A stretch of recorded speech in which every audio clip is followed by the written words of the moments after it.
Okay, Ritika, are you able to see the screen? Right. So today's topic is prokaryotic versus eukaryotic cell. We are going to study the difference between prokaryotic and eukaryotic cell. Did you revise the previous lesson which studied yesterday? You have? Okay, I'm going to ask questions on that later, alright? Okay, let's begin with today's lesson, which is prokaryotic versus eukaryotic cell. As you can see on the left here, this is a bacterial cell. A bacterial cell is a prokaryotic cell. And on my right, this is a eukaryotic cell. It is a plant cell. Right? Let me adjust this. This is a eukaryotic cell. Right? So, I want you to think for a while and just tell me, why does it happen that E. coli, what is E. coli? It is a very good. It is a bacteria. So E. coli, it takes about 20 minutes to divide. Whereas human cells, they take hours to divide. Why should this happen? Why does this happen? Any guess?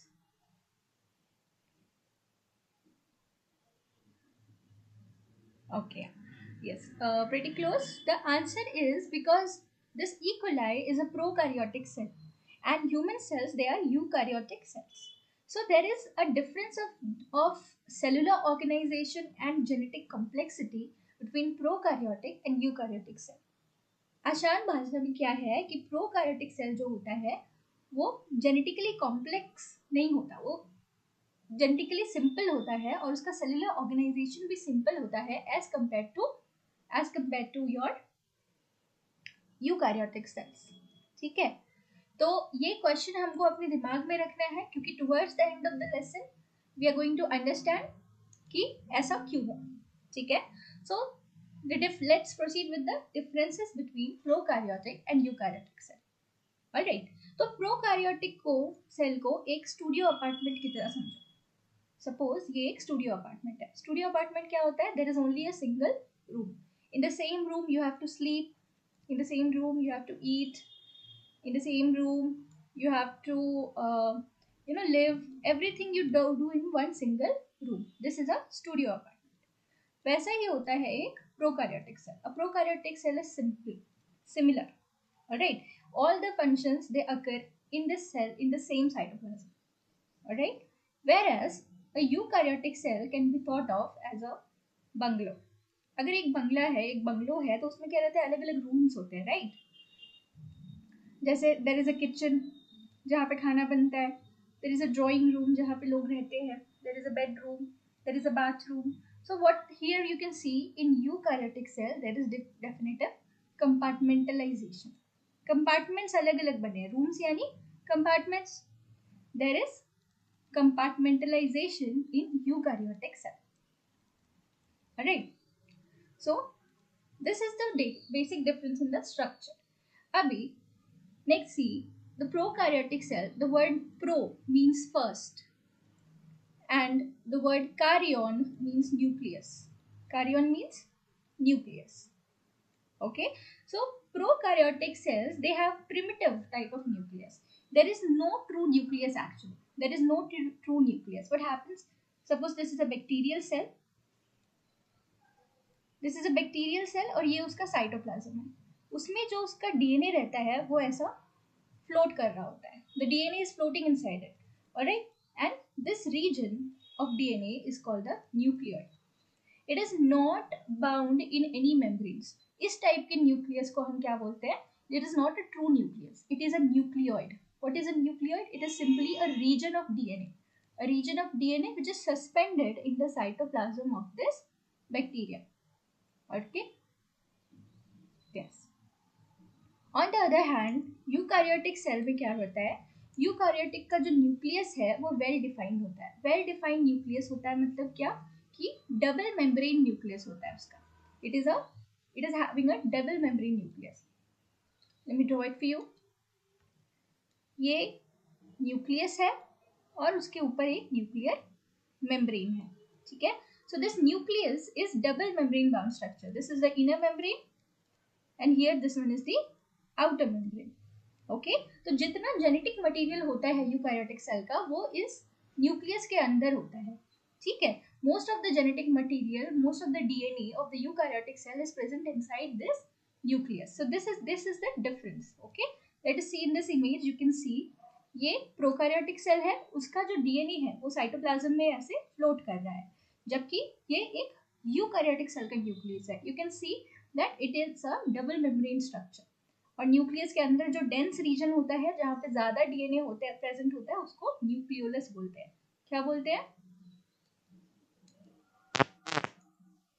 Is the first point clear? This is the basic fundamental difference between prokaryotic and eukaryotic cell. The word "eu" means true.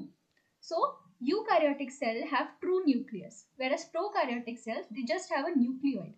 There, the DNA is not bound by any membranes. Okay. Yes. Then the prokaryotic cell, it has a single circular chromosomes and there are no histone proteins present.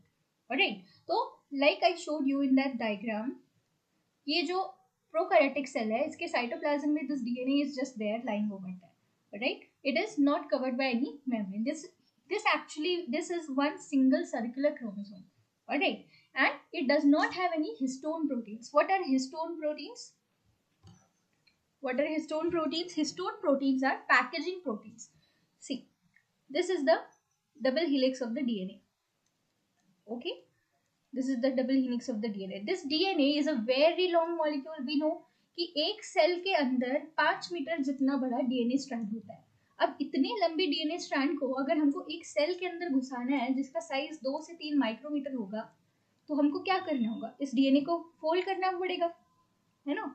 तो क्या होता है कि histone proteins जो होते हैं वो ऐसे 8 प्रोटीन एक साथ मिलके एक यूनिट बनाते हैं और उसके इर्द गिर्द डीएनए जो है ऐसा रैप्ड होता है. ठीक है, तो ये histone proteins are nothing but they are packing proteins. They are packaging proteins. Alright, these packaging proteins are present only in the eukaryotic cell. Eukaryotic cell में ही प्रेजेंट होते हैं हिस्टोन प्रोटीन्स. ऑब्वियसली क्योंकि इसका डीएनए तो ऐसा खुला सा बिखरा पड़ा है ना, ये तो पैक्ड है नहीं. जबकि यूकैरियोटिक सेल के जो क्रोमोसोम्स होते हैं वो कैसे होते हैं? लीनियर क्रोमोसोम्स होते हैं, मतलब ऐसे दिखेंगे. राइट, ये बीच में ऐसे जॉइंट होते हैं और ये 2 आर्म्स होते हैं, उसके 2 आर्म्स होते हैं क्रोमोसोम के जिनको क्रोमेटिड बोलते हैं. तो अगर हमको ऐसा पैक्ड स्ट्रक्चर बनाना है, सुपर कॉइल पैक्ड स्ट्रक्चर बनाना है, तो हमको क्या करना है? वो डीएनए जो रहता है वो रैप्ड रहता है इन हिस्टोन प्रोटीन्स के आसपास. Alright, yes. So that is why this is another difference, that the prokaryotic cell, it has a single circular chromosomes and no histone proteins are present, whereas in the eukaryotic cell the chromosomes are linear, and because the chromosomes are linear तो packaging के लिए कौन से proteins present होंगे? Histone proteins present होंगे. Right, moving on. Prokaryotic cell के अंदर membrane bound organelles नहीं होते. मेम्ब्रेन बाउंड ऑर्गेनेल्स नहीं होते. Alright, what is organelle? अब देखो, अगर एक ह्यूमन बीन है तो ह्यूमन बीन के बॉडी पार्ट्स क्या हो गए? ये हेड हो गया, ये उसका हैंड हो गया, ये उसके लेग्स हो गए. तो what are these? These are organs of the human body. Okay, लेकिन जब हम माइक्रोस्कोपिक लेवल पे बात करते हैं, when we are talking about the cell, तो सेल के जो पार्ट्स होते हैं, सेल के जो कॉन्स्टिट्यूएंट्स होते हैं वो बहुत छोटे होते हैं, माइक्रोस्कोपिक होते हैं. तो हम उनको ऑर्गन ना बोल के क्या बोलते हैं? ऑर्गेनील बोलते हैं. ठीक है, तो प्रोकैरियोटिक सेल में मेम्ब्रेन बाउंड ऑर्गेनील्स नहीं होते, they are absent, whereas eukaryotic cell में मेम्ब्रेन बाउंड ऑर्गेनील्स प्रेजेंट होते हैं. मेम्ब्रेन बाउंड ऑर्गेनील्स प्रेजेंट होते हैं. एक एग्जांपल हमने देखा न्यूक्लियस का, जो कि एक डबल मेम्ब्रेन स्ट्रक्चर है. Right, then there is mitochondria. और माइटोकॉन्ड्रिया के बारे में हमको एक फेमस लाइन पता है क्या? Mitochondria is the powerhouse of the cell. Right, powerhouse of the cell. So mito क्यों बोलते हैं? क्योंकि माइटोकॉन्ड्रिया में एटीपी प्रोड्यूस होता है, एडिनोसाइन ट्राइफॉस्फेट, जो कि एक एनर्जी मॉलिक्यूल है. ठीक है, mitochondria. Then we have chloroplast. Chloroplast are present only in plant cells because chloroplast have chlorophyll, और उससे पौधे क्या करते हैं? फोटोसिंथेसिस करते हैं. So nucleus, mitochondria, chloroplast, there is Golgi body, there is endoplasmic reticulum, so forth, so on and so forth. In fact, it is a very interesting theory कि mitochondria और क्लोरोप्लास्ट एक टाइम पे individual prokaryotic organelles थे, prokaryotic organisms थे. इस theory को बोलते हैं endosymbiotic theory. Endosymbiotic theory. Endo means inside and symbiotic association कैसा होता है, जहां पे दोनों को फायदा होता है, उसको बोलते हैं सिम्बायोसिस. तो एंडोसिम्बायोटिक थियरी हो गया. माइटोकॉन्ड्रिया और क्लोरोप्लास्ट जो है वो क्या रहते थे, पहले वो इंडिविजुअली एग्जिस्ट करते थे, वो यूकैरियोटिक सेल के पार्ट नहीं थे, लेकिन बाद में इवोल्यूशन की वजह से वो यूकैरियोटिक सेल के अंदर चले गए और वो यूकैरियोटिक सेल के अंदर रहने लगे. इस थियरी को बोलते हैं एंडोसिम्बायोटिक थियरी. और इसका प्रूफ क्या है कि माइटोकॉन्ड्रिया और क्लोरोप्लास्ट दोनों में खुद का 70S राइबोसोम होता है और उनके पास खुद का डीएनए होता है. Alright, so these are some of the proofs. Alright, then the prokaryotic cell has 70S ribosome. 70S ribosome मतलब उनका जो राइबोसोम रहता है उसका सेडिमेंटेशन कोएफिशिएंट होता है 70S. ठीक है, उसका साइज बेसिकली छोटा होता है. तो राइबोसोम्स में 70S राइबोसोम्स होते हैं प्रोकैरियोटिक सेल में, जबकि यूकैरियोटिक सेल में 80S राइबोसोम्स होते हैं. अगेन नाउ याद करो मैंने क्वेश्चन क्या पूछा था. प्रोकैरियोटिक सेल जो है वो डिवाइड होने के लिए केवल 20 मिनट ले रहा है, जबकि यूकैरियोटिक सेल कुछ आवर्स ले रहा है, 3-4 घंटे ले रहा है. तो ऐसा क्यों हो रहा है? प्रोकैरियोटिक सेल्स जो है वो मेनली बाइनरी फिशन से डिवाइड करते हैं. क्या होता है binary fission? The word bi means two, very good, and fission means splitting, very good, breaking और splitting. Yes. So if this is a bacterial cell, क्या होता है, ये जो bacterial cell है पहले तो ये अपना properly grow हो जाएगा, और grow होने के बाद क्या होगा, one time will come when it will divide from the middle. Alright, it will divide from the middle and it will produce two daughter cells. This process is called as binary fission. And E. coli जो common bacteria है, Escherichia coli, इसमें time कितना लगता है, सिर्फ 20 minute. जबकि eukaryotic cell क्या होता है, यूकैरियोटिक सेल में दो टाइप के डिवीजन होता है, mitosis, meiosis. Right, so mitosis का क्या होता है, mitosis is the kind of cell division जो कि सोमैटिक सेल्स में होता है. सोमैटिक सेल्स मतलब रिप्रोडक्टिव सेल्स को छोड़ के जितने भी सेल्स होते हैं, रिप्रोडक्टिव सेल्स कौन से हैं, स्पर्म एंड ओवम, उनको छोड़ के जितने भी सेल होते हैं उनको हम सोमैटिक सेल्स बोलते हैं. जैसे हमारे स्किन के सेल हो गए, राइट.